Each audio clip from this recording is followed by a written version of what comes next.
Every financial crash in history seems different.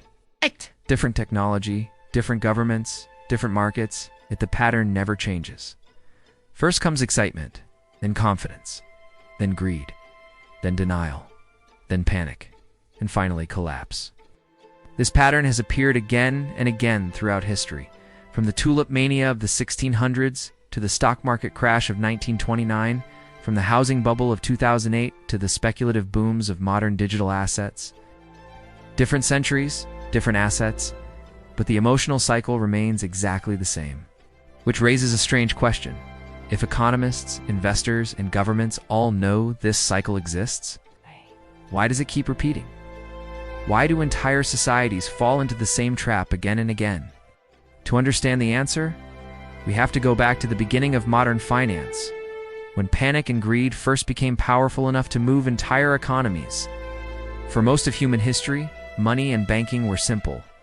Wealth was usually stored in physical forms like gold, silver, or coins issued by rulers.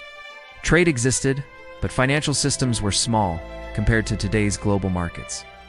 Everything began to change in the 1600s when international trade expanded rapidly. Governments needed enormous amounts of money to fund wars and exploration, and merchants needed faster ways to move large sums of capital across continents. This demand gave birth to modern financial marketplaces, where people could buy shares of companies, speculate on prices, and invest in the future. But this new system introduced something powerful and unpredictable: human emotion. Suddenly, fear and greed could move entire economies, not just individual fortunes. One of the earliest examples appeared in the Dutch Republic during the 1630s. At the time, the Netherlands was one of the richest trading nations in the world. Wealth from global commerce flowed into cities like Amsterdam, and new luxury goods became symbols of status among the wealthy. Among these goods were tulips flowers imported from the Ottoman Empire that had rare and unusual color patterns. Initially, tulips were simply prized by collectors and gardeners. But as their popularity grew, prices began rising quickly. Soon, people were not buying tulips because they loved flowers. They were buying them because they believed the price would keep increasing. Contracts for tulip bulbs began trading like stocks, and speculation spread across society. Some rare bulbs became so valuable, they were reportedly worth more than an entire house. Ordinary workers, merchants, and investors began borrowing money to buy tulips, convinced they could sell them later for a profit. Then, almost overnight, everything collapsed. In early 1637, buyers suddenly stopped appearing at auctions. Prices that had been rising for years fell dramatically within days. Fortunes disappeared, and the Dutch economy experienced one of the first recorded speculative bubbles in history. It was a powerful lesson. When greed drives prices far beyond reality, panic eventually follows. But despite the shock of tulip mania, the world did not learn the lesson for long.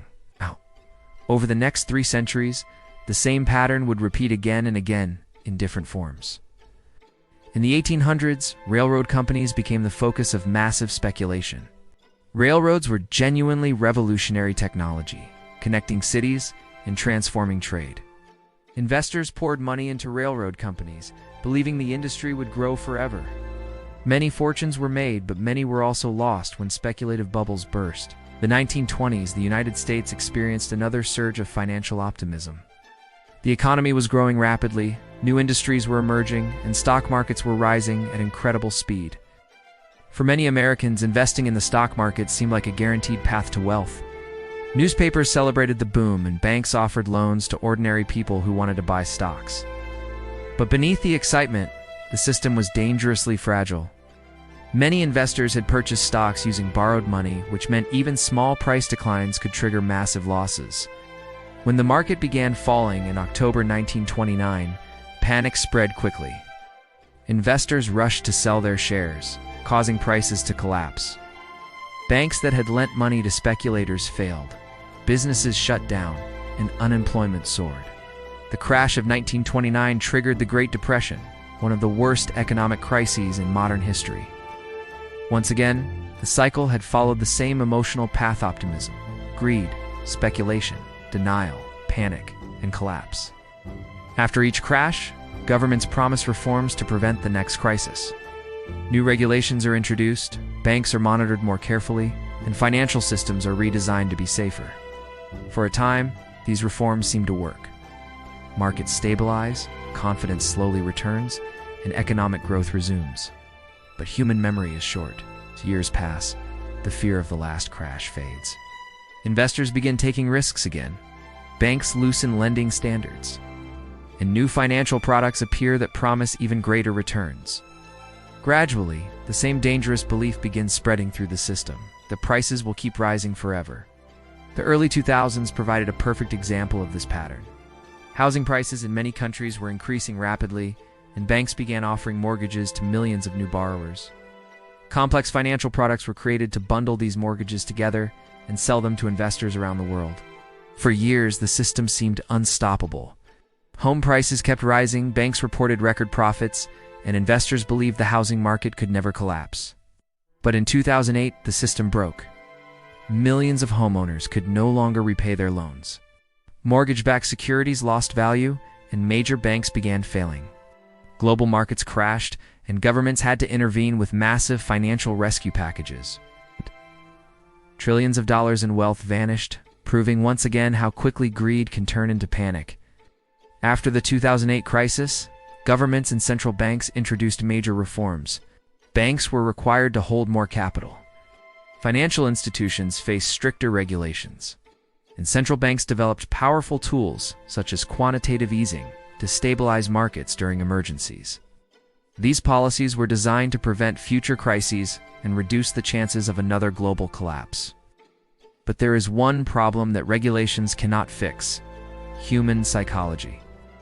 The emotional forces of fear and greed remain deeply embedded in financial systems. In today's world, markets move faster than ever. Information spreads instantly through social media and financial news networks. Investors can buy and sell assets within seconds using digital platforms. Speculation no longer happens only in traditional markets like stocks or real estate. Now appears in cryptocurrencies, meme stocks, and other new financial trends.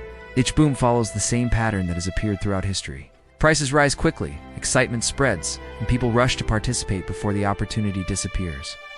But eventually, reality returns, and the cycle begins to reverse. Modern financial systems are also far larger than those of the past. Global debt has surpassed hundreds of trillions of dollars, creating a system that depends heavily on confidence and stability. When confidence remains strong, the system continues functioning. But when fear spreads through markets, the consequences can be enormous. History suggests that as long as humans control financial systems, the cycle of panic and greed will never fully disappear. There are several lessons we can take from this long history of financial booms and crashes. First, markets are not driven purely by logic or economic fundamentals. They're deeply influenced by human emotion. Greed can push prices far beyond what assets are truly worth, while fear can cause investors to abandon valuable opportunities during crises. Second, every financial boom contains the seeds of its own collapse. The same optimism that drives economic expansion often encourages risky behavior that eventually leads to instability. Third, the greatest financial danger is forgetting history. When investors believe that this time is different, they are often standing at the edge of the next crash. The cycle of panic and greed is not simply a flaw in financial systems, it is a reflection of human nature itself. As long as people seek profit, compete for wealth, and believe in the promise of rising markets, the cycle will continue. Economies will expand, bubbles will form, and eventually those bubbles will burst. The real question is not whether another financial cycle will occur, but when it will happen, and who will be prepared for it when it arrives. Understanding this pattern may not stop the cycle, but it can help individuals recognize the warning signs before history repeats itself once again. And if you want to keep exploring the hidden patterns behind money, debt, and global financial systems, make sure to stay connected, because the most important financial lessons are often the ones history keeps repeating.